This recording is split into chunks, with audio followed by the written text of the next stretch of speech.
My mother-in-law called me a gold digger until I sold the house she thought was hers and disappeared with every penny. What happened next destroyed a 30-year family legacy in 48 hours. I'm Amanda, and I thought I knew what family meant. I thought loyalty was a two-way street. I was wrong about a lot of things back then, but I was right about one thing. Sometimes the people closest to you are the ones planning your destruction. It started so innocently. Michael and I had been married for 3 years, living in our beautiful 2-story home in suburban Denver. We were happy, or at least I thought we were. The house was my dream come true, with its white picket fence and rose garden that I tended every weekend. What I didn't realize was that my mother-in-law, Patricia, saw it differently. To her, it wasn't our home. It was her son's future inheritance, and I was just a temporary obstacle. The money requests started small. "Amanda, honey," Patricia would say with that sweet voice that always made my skin crawl, "I'm a little short this month. Could you spot me $500? It's just until Robert's pension check comes in." Robert, my father-in-law, had been retired for 2 years, but somehow there was always a delay, always an emergency, always a reason why Patricia needed cash. 500 became 800. 800 became 1,000. The reasons kept changing. Emergency car repairs, unexpected medical bills, helping Michael's sister with her rent. Always something urgent. Always something that couldn't wait, and always something that required immediate cash. Michael would give me those pleading looks, and I'd write another check because, well, she was family. That's what you do for family, right? Have you ever met someone who could make you feel guilty for having boundaries? That was Patricia. She had this way of making every no sound like a personal attack on her character, every hesitation like evidence that you didn't really love her son. I started keeping track after the 15th request, my little notebook with its neat columns: date, amount, reason given, date promised to pay back. That last column stayed frustratingly empty. In 2 years, Patricia had borrowed over $8,000 from us, and she hadn't returned a single penny. When I mentioned this to Michael, he'd get that uncomfortable look and say, "She's my mother, Amanda. She raised me. We help family." But then I heard her talking to our neighbor, Mrs. Chen, over the fence. "Oh yes, my daughter-in-law is very generous," Patricia was saying, her voice carrying that tone of someone sharing gossip. "She comes from money, you know. Very well-off family. She's always happy to help us out when we need it." I stood frozen in my kitchen, listening through the open window. Very well-off family? I'd grown up middle class, worked 2 jobs through college, and built my savings account, dollar by careful dollar. The only reason we could afford our lifestyle was because I worked 60-hour weeks in real estate investment. But somehow, in Patricia's version of reality, I was some kind of trust fund princess who owed the family my wealth. I felt that familiar knot forming in my stomach, the same one I got every time Patricia's name appeared on my caller ID. But this time, something else was building alongside the anxiety, something that felt a lot like anger. When Michael came home that evening, I tried to talk to him about it.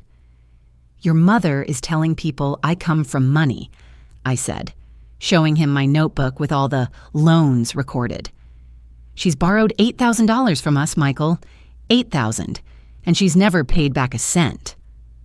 Michael barely glanced at the notebook. "She's family, Amanda.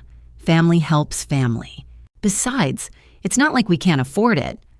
That's when I realized something that chilled me to the bone. To Michael, my money was family money.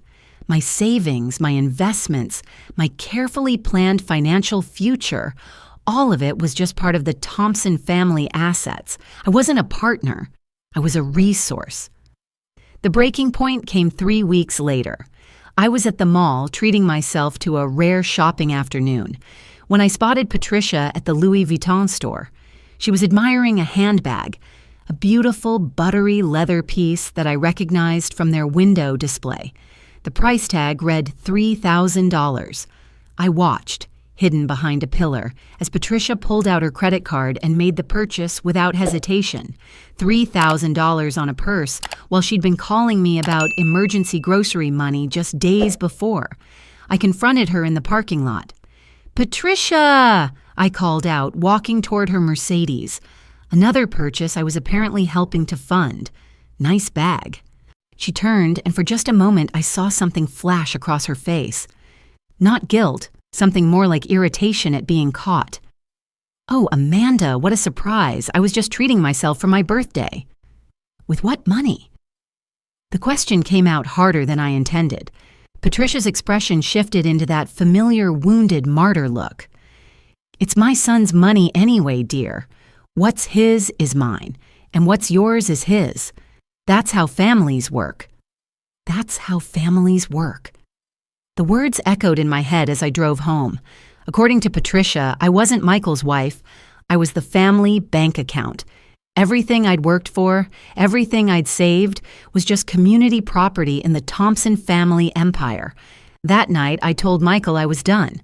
No more loans, no more emergency funds, no more playing ATM for his mother's shopping sprees. He looked at me like I'd suggested we abandon his mother on the side of the road. "You can't just cut off my mother," he said. "She needs our help." "She needs a job," I replied, "and maybe a financial advisor." That's when Patricia launched her war campaign. She couldn't attack me directly. That would be too obvious. Instead, she started working on the family, painting me as the selfish daughter-in-law who had forgotten her place. Family gatherings became exercises in subtle humiliation. Patricia would make comments about how some people thought they were better than everyone else, how certain individuals had forgotten that marriage meant joining a family, not just a person. Michael's siblings started giving me the cold shoulder. His sister Jennifer stopped inviting me to girls' nights. His brother Mark would barely acknowledge me at family barbecues. I felt like I was being systematically erased from the Thompson family photo, one gathering at a time. The worst part was watching Michael. He was caught between his wife and his family, and instead of choosing a side, he chose silence. He stopped defending me when Patricia made her little comments. He stopped including me in family planning conversations. Slowly, carefully, Patricia was succeeding in isolating me from my own husband. "You're just a bank to her," I wrote in my journal one night. The words stared back at me from the page, and I realized they were true. To Patricia, I wasn't her son's wife or a member of the family. I was a resource to be managed, a problem to be solved, an obstacle to be removed. I decided to remove myself from the equation entirely. I stopped attending family gatherings. I stopped answering Patricia's calls. When Michael asked why I wasn't coming to his mother's birthday dinner, I simply said, "I don't think I'm welcome there anymore." But Patricia wasn't finished with me yet. She had one more lesson to teach me about my place in the Thompson family hierarchy. And honestly, I walked right into it. Michael's grandmother, his father's mother, was turning 90, and the whole family was making the trip to rural Colorado to celebrate. The plan was for Patricia and Robert to pick us up at the tiny train station in Millerville. Since our car was in the shop and rental cars were apparently too expensive for a family already bleeding money through Patricia's shopping habits. I should have known something was wrong when Patricia insisted on this arrangement. I should have trusted the voice in my head that said this felt like a trap. But Michael was excited about seeing his grandmother, and I didn't want to be the wife who kept him from family celebrations. So I agreed to the plan, packed our overnight bags, and took the 3-hour train ride to the middle of nowhere. Millerville Station was exactly what you'd expect from a rural Colorado outpost. A single platform, a tiny building that might have been charming 50 years ago, and absolutely nothing else for miles in every direction. The train pulled away, leaving Michael and me standing on the platform with our bags, waiting for his parents to arrive. When the familiar blue Mercedes pulled up 20 minutes later, I felt a moment of relief. Patricia was smiling and waving from the passenger seat, and Robert gave us his usual stoic nod. Michael grabbed our bags and started walking toward the car. That's when I noticed something was wrong. Robert wasn't getting out to help with the luggage. Patricia wasn't opening her door to greet us. Instead, she rolled down her window just far enough to speak. "Michael, honey, get in the car. We're running late." Michael tossed our bags in the trunk and reached for the back door. I followed, expecting to squeeze in beside him like we always did. But as Michael slid into the back seat, Patricia's voice cut through the air like a blade. "Not you, Amanda. There's no room." I stopped, my hand still on the door handle. "What?" Patricia's smile was sweet as poison. "You can walk home. It's only 3 hours. Consider it exercise." I looked at Michael, waiting for him to say something, to defend me, to tell his mother this was insane. But he just sat there in the back seat, avoiding my eyes, saying nothing. Robert put the car in drive. "Wait!" I called out, my voice cracking. "Michael!" But the Mercedes was already pulling away, leaving me standing alone on that empty platform with dust swirling around my feet and the sound of the engine fading into the distance. My husband, the man who had promised to love and protect me, had just abandoned me in the middle of nowhere without saying a word. I stood there for maybe 10 minutes, watching their car disappear down the dirt road, trying to process what had just happened. The afternoon sun was already starting its descent toward the mountains, and I had a 3-hour walk ahead of me with no water, no food, and shoes that definitely weren't designed for hiking. But as I started putting one foot in front of the other on that dusty road, something interesting happened. The shock wore off, and underneath it was something else, something cold and sharp and absolutely furious. With each step, I felt my anger crystallizing into something more dangerous. Determination. They wanted to treat me like nothing? Like some inconvenient stranger who could be abandoned on the side of the road? Fine. But if I was nothing to them, then they were nothing to me. And nothing doesn't get to keep the house that I bought, the savings that I earned, or the life that I built. By the time I reached our driveway 3 hours later, footsore, sunburned, and seething with rage, I had made a decision that would change everything. I pulled out my phone and dialed a number I hadn't called in months. "Jennifer Martinez? Hi, it's Amanda Thompson. I need to talk to you about selling a house. Fast." What they didn't know, what they had never bothered to learn about their family bank account, was that the bank account had a brain, and that brain had been making very smart financial decisions for a very long time. The house they thought belonged to Michael, the savings they considered family money, the comfortable life they assumed would always be there, all of it was about to disappear, and I was about to show the Thompson family what happens when you mistake kindness for weakness. When you abandon family, don't be surprised when family abandons you back. The for sale sign went up the next morning at 7 a.m. sharp. By noon, I had 3 offers. By evening, I had accepted a cash offer from an investor for $50,000 below asking price, with a closing date 5 days away. Sometimes, revenge moves fast when you know exactly what you're doing. What the Thompson family didn't know, what they had never bothered to ask in 3 years of marriage, was that before I met Michael, I was Amanda Richardson, real estate investment specialist. I had bought, renovated, and sold over 30 properties by the time I was 28. The beautiful suburban home they thought belonged to their precious son. I had purchased it outright with my own money, cash down 6 months before Michael and I even got engaged. Michael's name wasn't on the deed. It wasn't on the mortgage because there was no mortgage. It wasn't on any of the property documents because legally, financially, and in every way that mattered, that house was mine. Michael had contributed exactly 20% of our household expenses and 0% of the down payment. But somehow his family had convinced themselves that marriage meant automatic ownership of everything I'd worked for. They were about to learn otherwise. I called my lawyer first, Jennifer Martinez, who had helped me navigate dozens of real estate transactions over the years. Jennifer wasn't just my attorney. She specialized in financial abuse cases and had seen situations like mine more times than either of us cared to count. "Amanda," she said when I explained the situation, "are you sure you want to do this? Once you start down this path, there's no going back." "They left me on the side of the road, Jen. Literally. My own husband watched his mother abandon me in the middle of nowhere and said nothing. I'm not the one who crossed the line. I'm just the one who's finally acknowledging that the line was crossed. The next call was to David Wilson, my real estate agent and former business partner. David had been helping me build my property portfolio since I was 25, and he understood exactly how much financial power I actually held. "You want to liquidate everything?" he asked, sounding surprised. "Amanda, you've built a solid investment foundation. Are you sure about this?" "Not everything," I said, looking around the house that had been my sanctuary for 3 years. "Just enough to make a point. How fast can you move the house?" "With the market like it is? If you're willing to price aggressively, I can have you closed within a week." That's exactly what I wanted to hear. While Michael was off playing happy family with the people who had humiliated me, I was systematically dismantling the life he thought was permanent.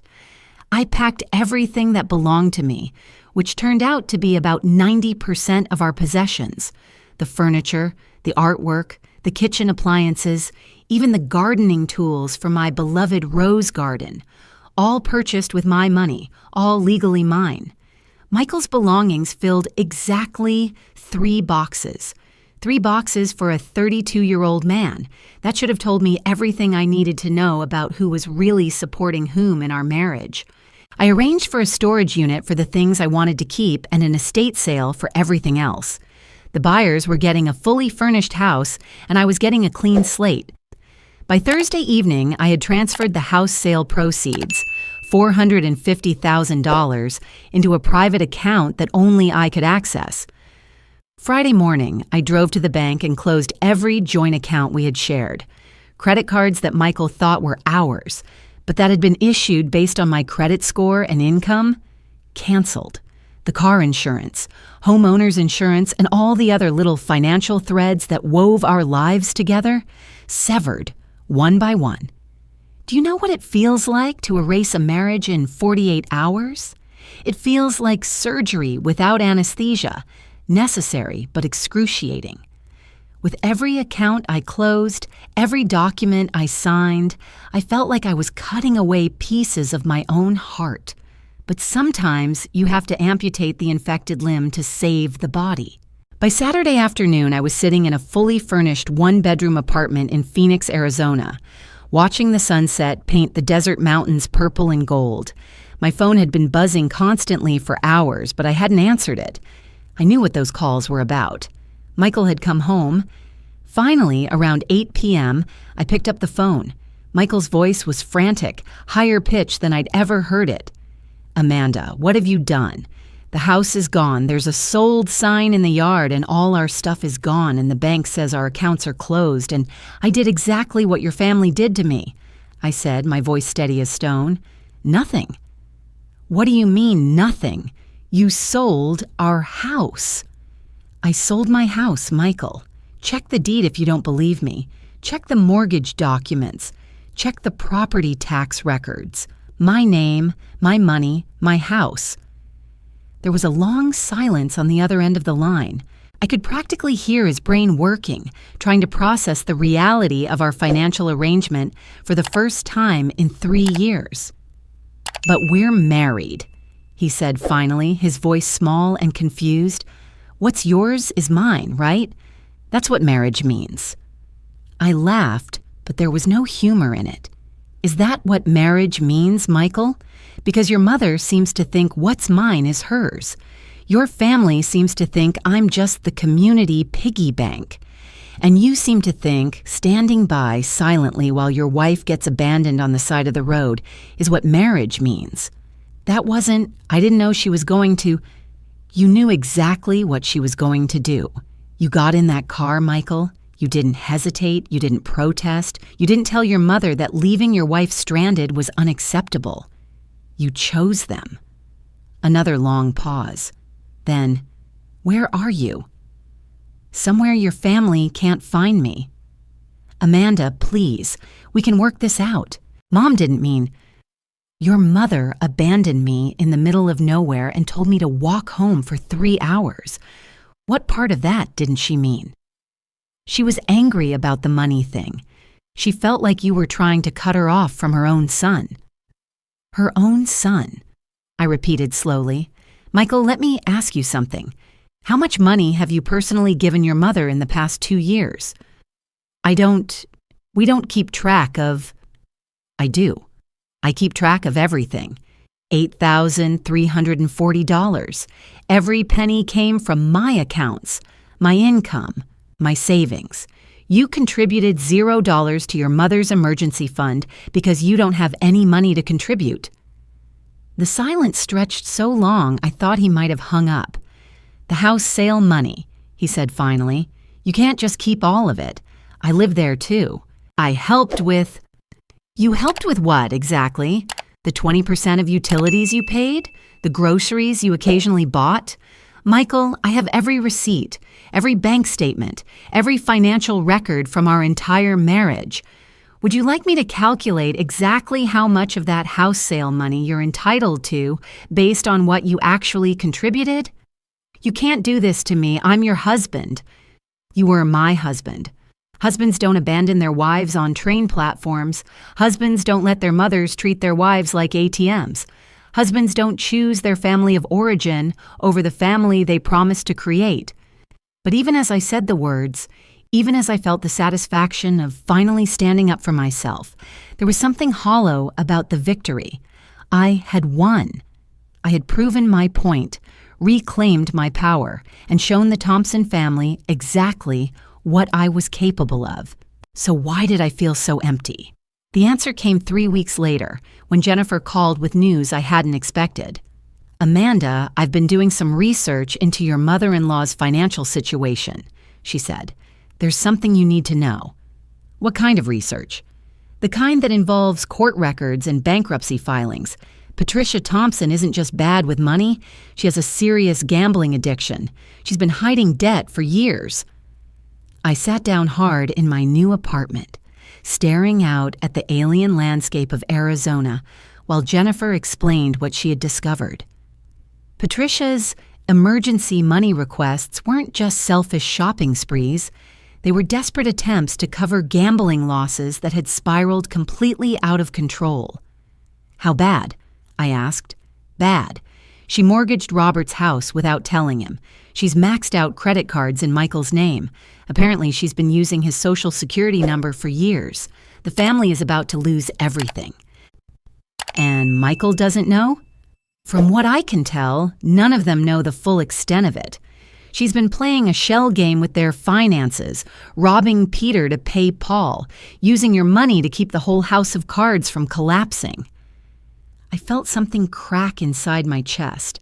Not my heart breaking, but something else. The solid certainty I'd built my anger on was shifting, revealing something more complex underneath. How long has this been going on? Based on the court records, at least 5 years, probably longer. 5 years. Patricia's manipulation, her constant money requests, her desperation to maintain control over Michael. It wasn't just greed, it was addiction. She was sick, and instead of getting help, she had turned her family into enablers and her daughter-in-law into an unwitting accomplice. But that didn't change what they had done to me. Sick or not, Patricia had abandoned me on that train platform. Addiction or not, Michael had chosen to get in that car and leave me behind. Understanding the why didn't erase the what. There's something else, Jennifer said quietly. Robert filed for divorce yesterday. When the mortgage company called about missed payments, he found out about the second mortgage. The family is imploding. I hung up the phone and sat in my apartment as the sun set over the desert, trying to figure out how I felt about this news. Part of me felt vindicated. I had been right about Patricia's manipulation, right to protect my assets, right to get out before I got pulled down with them. But another part of me felt... what, guilt? Regret? Or just sadness for what could have been if anyone in that family had been brave enough to face the truth? My phone rang again. Michael's number. I let it go to voicemail, then listened to the message. Amanda, please call me back. Mom's in the hospital. She tried to hurt herself. The family is falling apart, and I don't know what to do. I know you hate us right now, And I know we deserve it, but I need to talk to someone who understands what's real and what's not. Everyone's been lying for so long, I don't know what's true anymore. I stared at the phone in my hand, feeling the weight of choices I hadn't expected to face. I had gotten what I wanted: freedom from the Thompson family chaos, financial independence, and the satisfaction of proving that I couldn't be taken advantage of indefinitely. But victory was lonelier than I had anticipated. Patricia was sick. The family was destroyed. Michael was lost. And I was alone in Arizona with a bank account full of money and a heart full of questions I didn't know how to answer. Had I saved myself, or had I just become another casualty in a war that nobody could win? The desert stretched out endlessly beyond my window, beautiful and harsh and unforgiving, just like the choice I now had to make: stay safely in my exile or go back and try to help heal the damage that addiction and secrets had inflicted on all of us. Either way, the Amanda who had been abandoned on that train platform was gone forever. The question was, who was I going to be now?